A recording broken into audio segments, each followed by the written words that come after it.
Okay, so today I'm going to be talking about the relationship between bony morphology and hip-related groin pain in sub-elite footballers. So I'd just like to take a moment to acknowledge the organising committee, Mario, for inviting me to speak to you all today. And also acknowledge my supervisory team, my fellow PhD students and colleagues from La Trobe University and Erasmus University. So we know we've heard over the last day or so that there's a number of different clinical entities that can exist in isolation and also together in someone with long-standing hip and groin pain, in particular footballers. More recently, there's been greater attention given to the role of hip-related groin conditions in the footballer with long-standing hip and groin pain. And we know we use imaging to diagnose intra-articular and bony morphological variances in this population. However, the interpretation of, in particular, bony morphology is often difficult given the high prevalence we see in asymptomatic football players.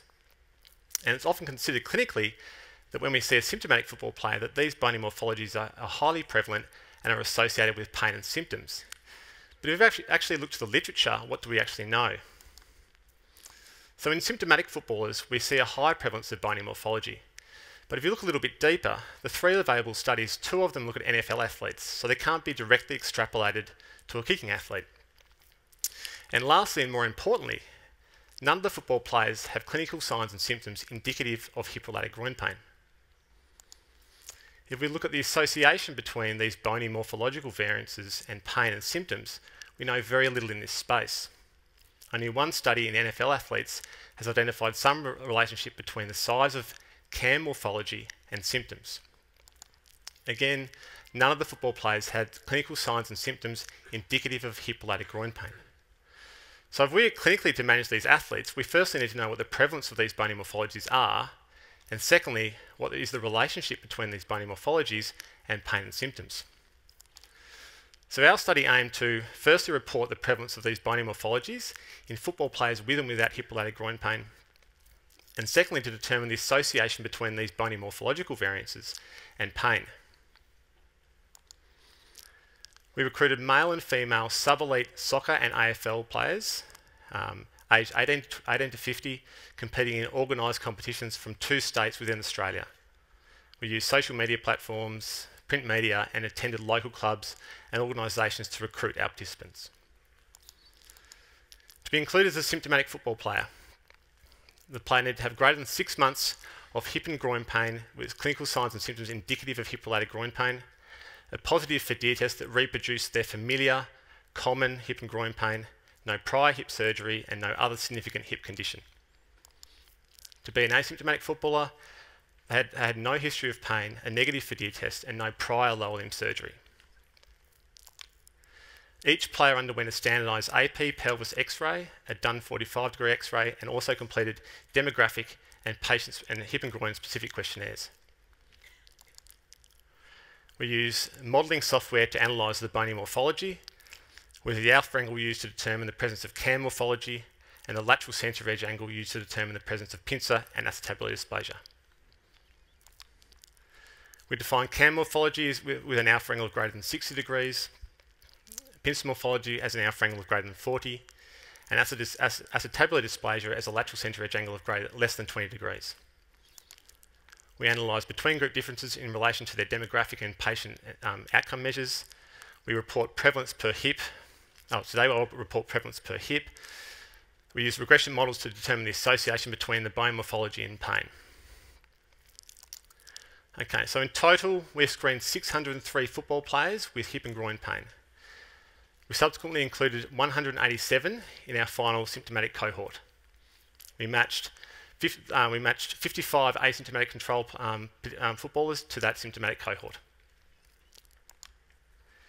So we identified no significant differences between groups in any of our demographic characteristics, with a median symptom duration of 24 months in the symptomatic football group.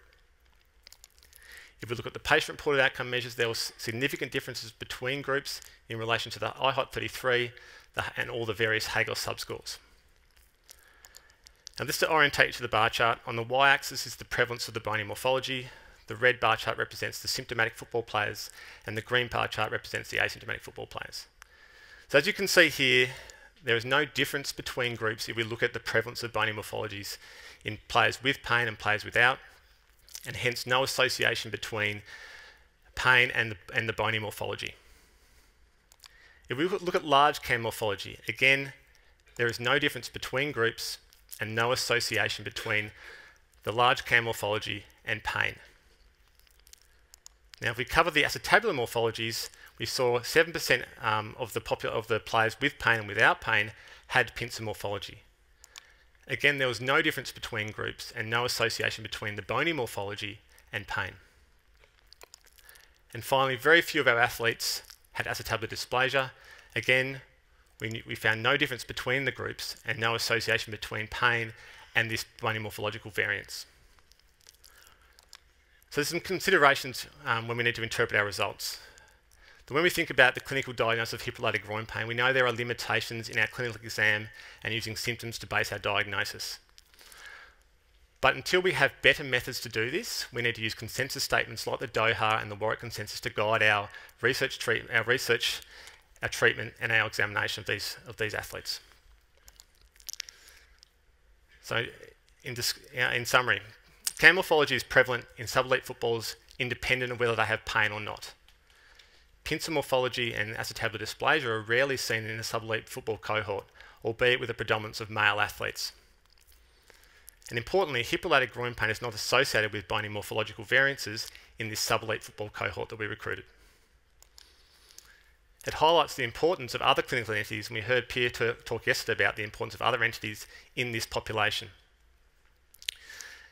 And importantly, our work combined with Andrea's work, who showed that there's no association between bony morphology and future injury risk, questions the need to routinely screen our football athletes for these morphological variances. So the take-home is that in sub-elite footballers, 2 out of every 3 hips will have cam morphology regardless of whether they have pain or not. It's probably more indicative of them playing football as opposed to the clinical condition they come to you with. The pincer morphology and acetabular dysplasia are rarely seen in sub-elite footballers, albeit in a predominantly male cohort. And finally, and most importantly, hip-related groin pain is not associated with the bony morphology that we see on imaging. Thank you.